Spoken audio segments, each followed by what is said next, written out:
Entonces, chiquillos, bueno, mañana ustedes le voy a haber comunicado sobre la clase, ¿cierto? Sobre que hay cambio de actividades, ¿ya?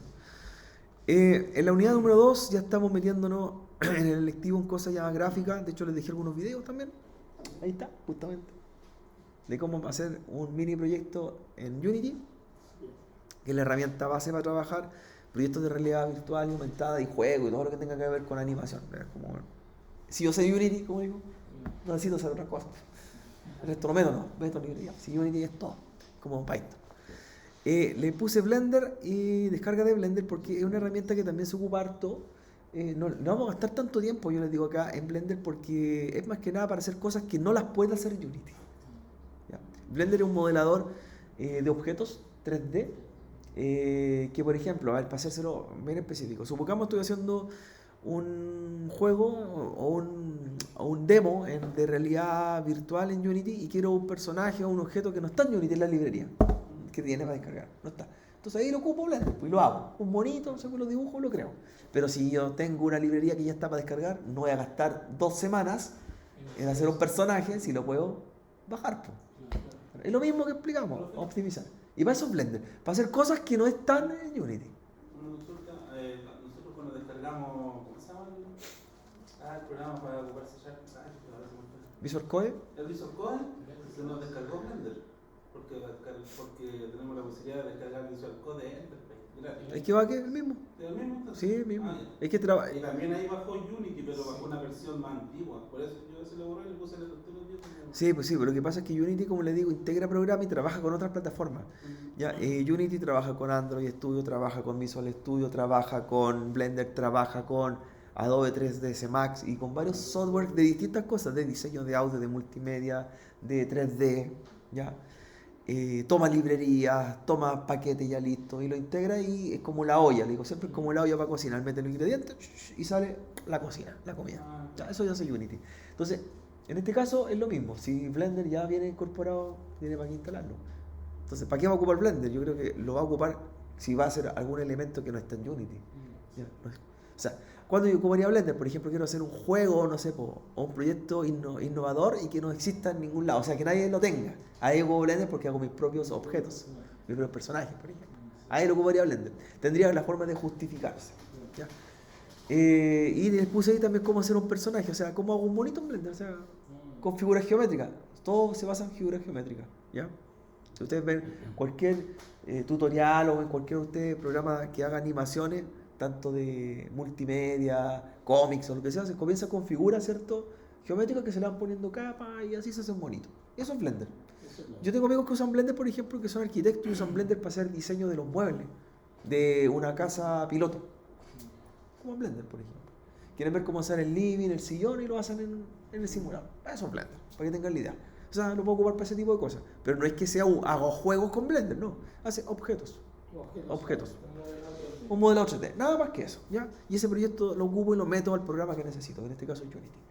Para que no gasten tanto tiempo, les digo, con Blender y se metan ahí a gastar tiempo en Blender. Pero aprendan Unity, mejor que Blender, ¿ya? Unity. Y les dejé, mire, un link que se llama JetBrains, no sé si lo conocen, y si no lo conocen, lo quise poner. JetBrains es un conjunto de herramientas que son editores de distintos tipos de lenguaje, livianos. ¿Qué pasa, por ejemplo, si yo quiero editar o trabajar con .NET? Entiende que para trabajar con .NET o con C# necesito Visual Studio Enterprise como base y un software que ocupa muchos recursos y no voy a tener quizá la capacidad para poder usarlo. Y para eso existen, por ejemplo, JetBrains, que son pequeños, digamos, programas que trabajan con ciertos lenguajes o son IDEs de ciertos lenguajes. Y uno de ellos, por ejemplo, es Riders, que es un editor de .NET y C# sin tener que tener Visual Studio. Y así existen otros, el RedSharper que edita para .NET. Existe, por ejemplo, el Intel DA, que es para JVM de Java. ¿Ya? Existe el PyCharm, que es para Python. Entonces, de repente yo no quiero instalar como el software oficial, por ejemplo, NetBeans para Java o Android Studio, que son muy pesados. Ocupo estos microprogramas que me permiten editar ese lenguaje en especial. ¿Ya? Pues eso es lo que quise compartir. De repente uno, bueno, tener esta herramienta y me permite manejar varios lenguajes con editores, ¿cierto?, pequeños. Eso es lo que hace JetBrains. Entonces, necesito trabajar con Python o con PHP, el editor de PHP liviano. Así que ahí están para que lo revisen. Así, si usted no quería utilizar, por ejemplo, Visual Studio, porque no tenía las capacidades técnicas de su computador, use Rider. ¿Ya? Rider. ¿Ya? Entiendan que para poder trabajar todo lo que es software de diseño y toda esta herramienta se necesita mucho equipo. Se necesita computadores con 16 GB de RAM, procesadores de última generación, porque lo que es multimedia, principalmente realidad virtual y aumentada, como les digo, requiere mucho elemento gráfico y eso ocupa muchos recursos.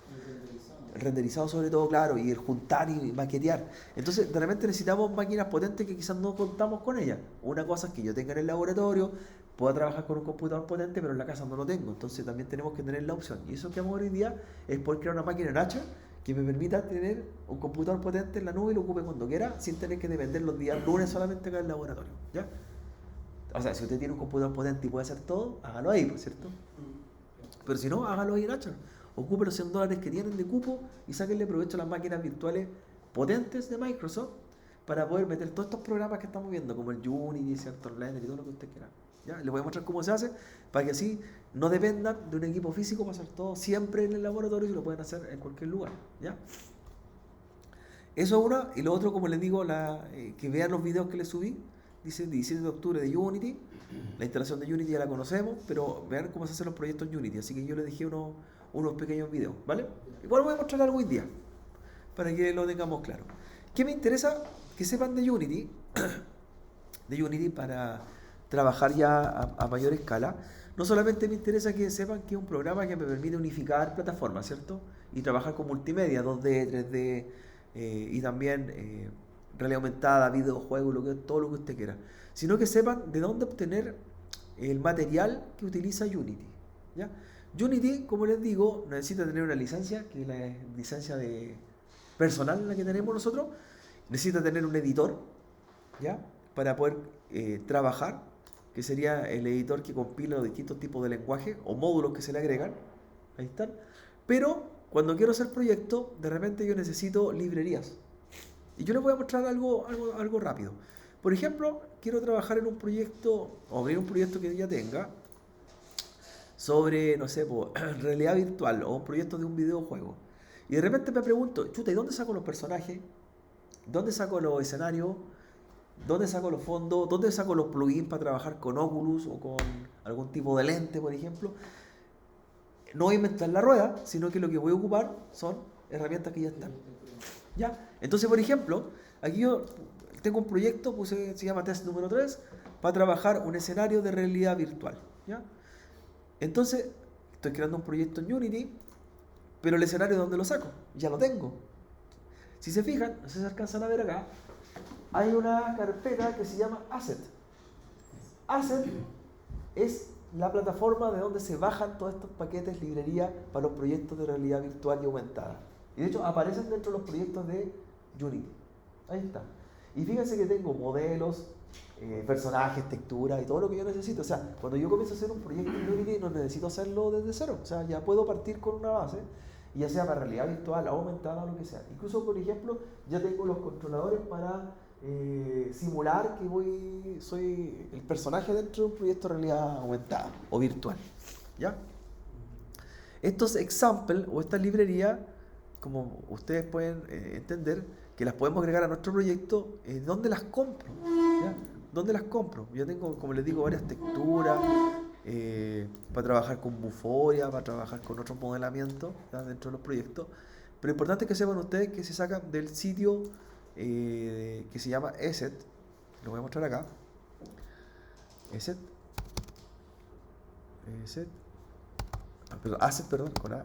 ahí está. Asset storeunity.com. Aquí tienen que validarse con su cuenta de Unity, la misma del software, la misma. Y la gracia de esto es que usted compra todo lo que necesita. Supongamos que quiero hacer un proyecto de realidad virtual. Pongo en el buscador realidad virtual, estoy validado con mi cuenta y después hago un filtro. Herramientas, pero de tipo free, gratis. Y me aparecen todas las herramientas que necesito. Entonces después lo que hago, no sé, pues quiero un escenario. Ahí está, gratis. Ahí me muestra un poco de qué se trata el escenario, fíjense. Un proyecto de realidad virtual, por ejemplo. Ya, perfecto, me hace un preview. Me entregan el kit donde viene todo el package de archivo, según el lenguaje que sea. Python, C#, Java. La versión con la que estoy trabajando, y esto lo que hago es comprarlo literalmente. Entonces lo compro, añado a mi carro. La idea después de esto es que, la magia de esto es que después cuando voy al proyecto de Unity y quiero hacer un proyecto de realidad virtual, adivinen qué aparece aquí. Aparecen ahí. Entonces ya tengo listo para comenzar. Ya tengo la parte de mi proyecto, ¿cierto? Y tengo mis packages listos. Ahí están todas esas carpetas del proyecto. Y las puedo ir metiendo, editando y trabajando. Y cuando quiero editar código, y por ejemplo está en C#, adivina qué programa abre el Visual Studio. Ya edito el código. O si la librería está en Python, me abre algún editor de Python. O si está, por ejemplo, en Java, me abre algún editor de Java. Y así funciona. Y esto, chiquillos, cuando yo tengo mi proyecto listo, ya sea de realidad virtual, aumentada o un videojuego, ustedes le tienen que indicar después para qué tipo de plataforma lo quieren finalizar, ¿ya? O lo quieren ustedes trabajar finalmente, ¿ya? Entonces aquí voy a mostrar Build Setting. Supongamos que terminé mi proyecto, y le digo, mira, ¿para qué va a ser? Android, para Windows PC, y en el caso de Android le digo si es para 32, 64 bits, y finalmente lo envío, lo construyo. ¿Y qué pasa si tengo la tablet conectada? Ahí en dónde se ve, en la tablet. Y para eso trabaja con el Android Studio. Entonces así yo podría ver mi proyecto antes de terminarlo. Ahora, ¿por qué tengo bloqueadas las librerías o los proyectos para iOS o WebGL? Porque no instalé esos módulos. Instalé, ¿te acuerdan? El de Android y el de Microsoft Visual Studio. Entonces yo puedo hacer un juego o un video o de realidad virtual aumentada para Windows, Mac o Linux o para Android. Cuando le digo construir, y ahí le digo después construir y ejecutar. ¿Ya? Y construyo el proyecto. Y ahí se compila el package y queda el instalador de mi proyecto. ¿Ya? Ahora, entendamos que Unity no es difícil, como yo les digo, trabajar, porque es mucha edición gráfica, tirar, mover cosas, moverlas, darle posiciones y bajar librerías que ya están. De hecho, si esto yo lo ejecuto no tengo nada por el momento, ¿se dan cuenta? ¿Ya? Le pongo vista escena, vista juego, no tengo nada. Pero requieren de un computador, ¿cierto?, de alta potencia, quizás para poder trabajar con estos programas, para renderizados. Y ahora viene el cómo hacer el computador. Así que van a ir a Azure para que hagamos un computador, hagamos un PC Windows 10 y ustedes ahí puedan instalar lo que necesiten y no dependan del PC físico, ¿ya? Ahora, si quieren trabajar acá, no hay ningún problema, pero es para avanzar. Vayan, chiquillos, a la aula virtual, vayan a Acceso Microsoft Azure, ¿ya? Y vamos a crear una máquina virtual en la nube para que trabajen con Unity. Vayan siguiendo, chiquillos, el ejercicio. Lo vamos a hacer ahora, sí. Ahí en el link que les dejé del aula virtual se validan en el botón de dar de alta, sign in, y vamos a entrar a Azure. Ahí se validan con su cuenta de la internet.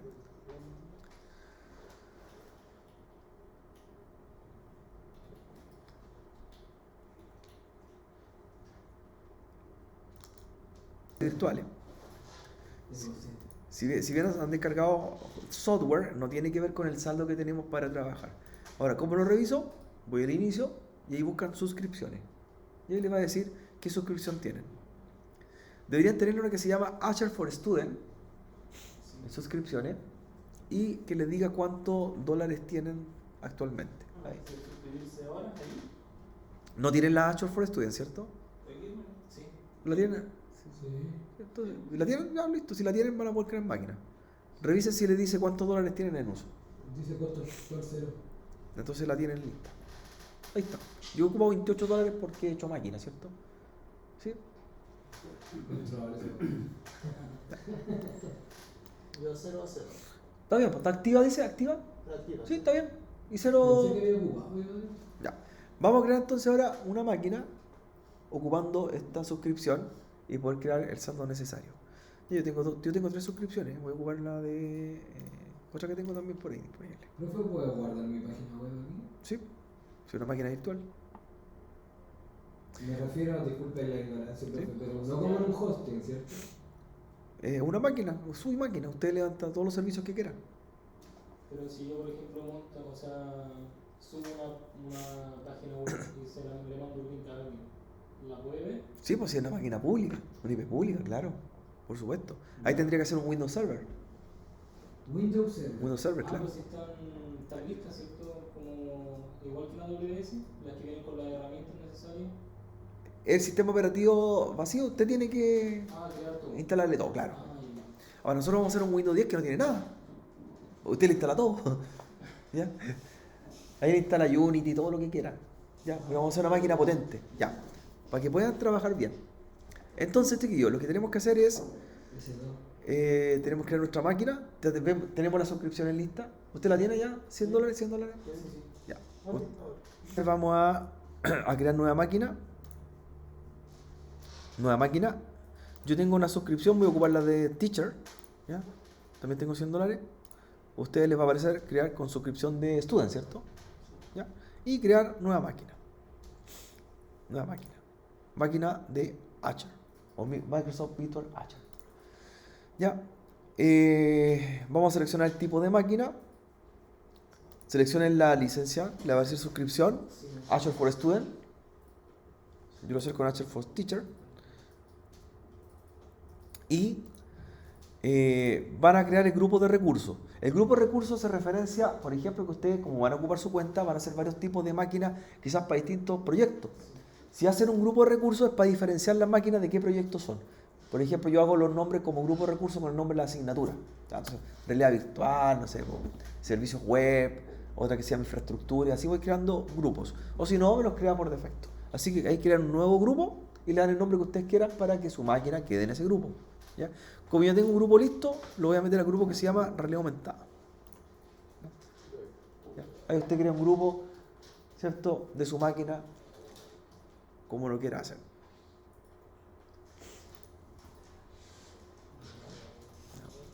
Luego, detalles de la instancia o máquina. Aquí se llaman instancia, igual que en Amazon.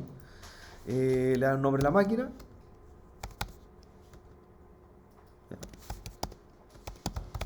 Ah, yo lo hice en Amazon, no lo hice aquí. ¿Ya? Entonces vamos a crear la máquina. ¿Le puedo poner algún nombre? El que usted quiera. ¿Sí? El que usted quiera. Da lo mismo. Ahí. La región la mantenemos. La mantienen por defecto, claro. Entonces, ¿Y qué seguridad?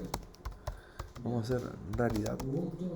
imagen tiene que ser el Windows 10, segunda generación. de segunda generación. Sí. ¿Windows cuánto? 10 Pro. De segunda generación. Vale. Con 16.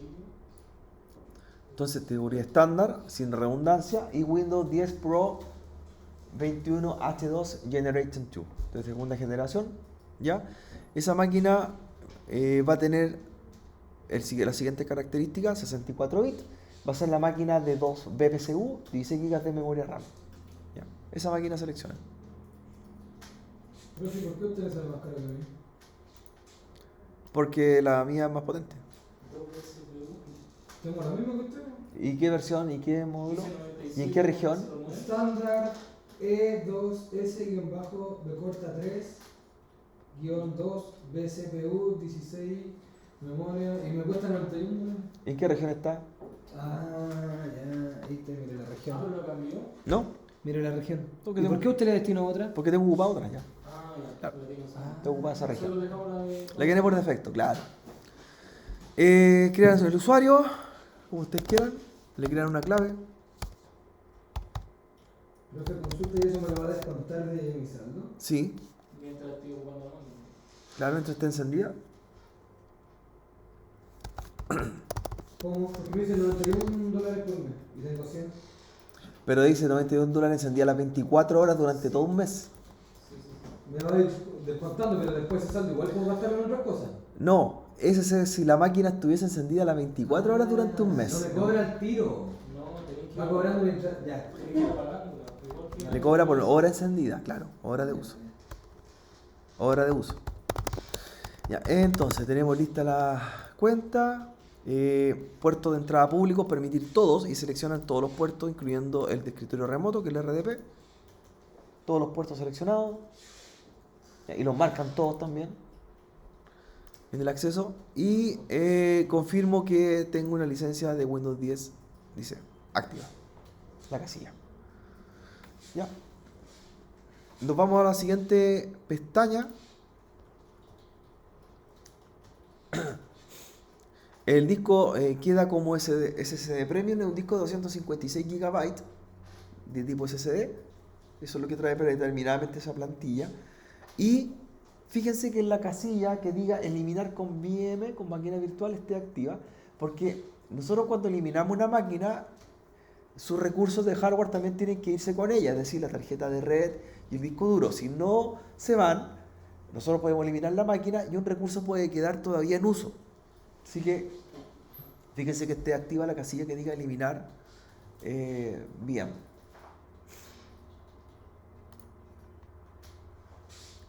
El resto por defecto hacia abajo. Así que parezca eliminar con VM. Todo lo demás por defecto. Y nos vamos a la siguiente pestaña después. Después de haber visto ya lo que es discos a redes. ¿Cuál fue la SSD que es lo que era? Disco de estado sólido. Solid State Disk. Vale. Nos vamos a redes después. Aparece, ¿cierto?, la red virtual que va a tener y una red en la cual va a tener una dirección IP. En el caso mío dice que es la red 10.200 más 24, por lo tanto voy a tener un IP de esa red y además voy a tener una IP de tipo pública. Y con esa IP pública es con la que vamos a llegar a la máquina y yo voy a poder publicar mi máquina en todos lados. Cuando te preguntaba usted, ¿mi máquina la puede ser vista? Sí, pues, con IP pública. Ahí está. Con IP pública. Y por eso se va a poder conectar de cualquier lugar. Y si tiene un servicio, lo van a poder ver de cualquier lugar hacia ahí. Grupo de seguridad de red básico. Y puertos de entrada, nuevamente permitir los puertos seleccionados públicos. Revisen que estén todos nuevamente marcados. ¿Sí? Ya. Después dice eliminar la IP pública y NIC cuando se elimine la máquina virtual, marcan la casilla. En el caso que eliminemos la máquina, también se vayan las tarjetas de red con ella y no nos cobren adicional. ¿Cómo marcó, profe? Eliminar la IP pública y NIC cuando se elimine la máquina virtual. Vale. Ya. Y nos vamos a administración. Acá nada, dejamos tal cual, toma por defecto. Tal cual, nos vamos a monitoreo. Lo mismo, tal cual por defecto, las políticas que está entregando. Nos vamos a siguiente que dice avanzadas, lo mismo, por todo por defecto. En etiquetas, también lo mismo por defecto. Y en revisar y crear. Aquí va a salir el resumen de cuánto va a costar su máquina por hora de uso. ¿Ya? Por hora de uso, según la zona, región donde se va a crear. ¿Ya? Y la característica. Ahí me dice que mi máquina me va a costar 1.600 dólares por hora. Baratísimo, ¿cierto? Sí. Baratito. En algunos casos son 30 o 40 pesos por hora, es lo que vale una máquina. Aproximadamente. ¿Ya? Ok, tengo el precio. Está el resumen de la máquina. Y le damos a crear. Crear. Creación. Volvemos ahí a máquinas, por ejemplo, y va a estar en máquinas virtuales. Ahí va a estar. La máquina que acabamos de crear. Ahí está. En mi caso la hice realidad 3. Y va a decir que está en ejecución.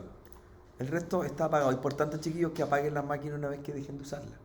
Para que no se siga ocupando el saldo. Ahí estoy. ¿Dónde le aparece ahí que está en ejecución? Claro, va a decir en ejecución. Ya, ¿qué es lo que vamos a revisar de la máquina antes de seguir?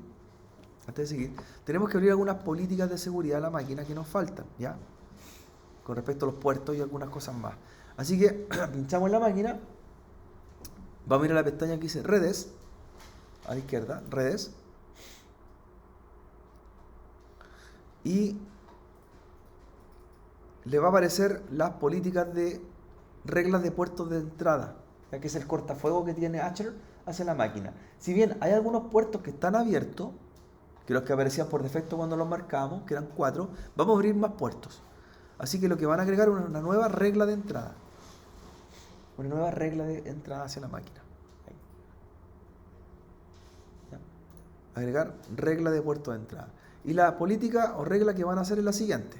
En origen, seleccionan any, cualquiera. Puerto de origen, asterisco, que es cualquiera. Destino, any, cualquiera. Servicio, custom. Y los puertos van a agregar el siguiente intervalo. Del 1-65.535. O sea, todos los puertos van a estar abiertos en la máquina. ¿Ya? Protocolo any y acción permitir. Ahí estaría nuestra política. ¿Ya? Any, asterisco, any, custom, puertos del 1-65.535 de tipo any, porque pueden ser TCP, UDP, permitir 65.535, que están los puertos. La prioridad sería diferente, pero será por donde usted está en otra. Es que tengo muchas máquinas, por eso. Y el nombre le pueden poner cualquier nombre a esa política. Yo le voy a poner, por ejemplo, One. O sea que puerto One, todo lo que es tráfico One. Y ahí agregar. Agregar. Y ahí generamos la política. Entonces ahí estamos abriendo todos los puertos hacia la máquina. ¿Ya? ¿Aparece el tiro o no aparece? No, a mí no me la arrojo. ¿Qué me gusta que sea? ¿Se tiene que crear primero la política? Sí, se crea. Se crea. Sí, se crea. Después, ¿cierto? Que tenemos las políticas de puerto de entrada. Vamos a la que dice regla de puerto de salida. Regla de puerto de salida. ¿Qué hacemos? Lo mismo, agregar regla de puerto de salida. También any, asterisco, destino any, servicio custom, y lo mismo, puertos del 1 al 65.535. Any. ¿Ya? Acción permitir, y también le da un nombre. Puede llamarse One. Y si se llama One, póngale One 2, o sea, One salida, como usted quiera. Ya, le cambia nombre. Es la misma política. ¿Cuál? ¿Del 1 al 65.535? 5555. No te lo arroja el mismo. 5555. Pero muestra hasta dónde llega. ¿Sí? Te sale en rojo, ¿no? Para el más. Los puertos TCP son 65.535, no hay más. Profe, no fue mal en red. Parece que sí. Sí. Yo lo estoy haciendo con el profe César ahora. Poniéndole todas las ganas.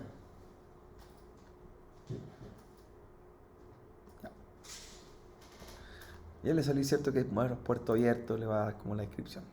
Ya, está listo lo que es puertos de entrada y salida. La misma regla de entrada y salida. Ahora vamos a poder conectar en la máquina donde dice conectar.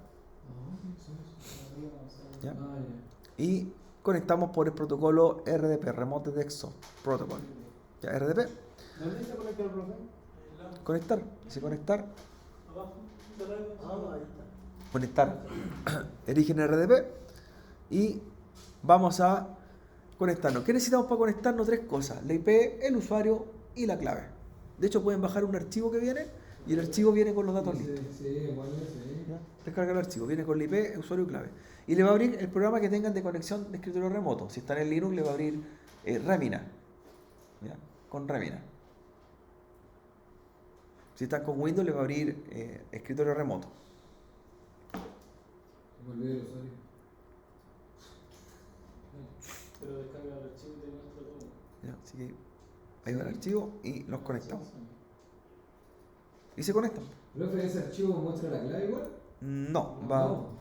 el archivo de que ya los datos de conexión, menos la clave. ¿Cuál es el profe si necesita autentificación? Leica. Leica. Ah, Leica. Leica. De ahí Ponen sus datos y va a estar dentro de la máquina.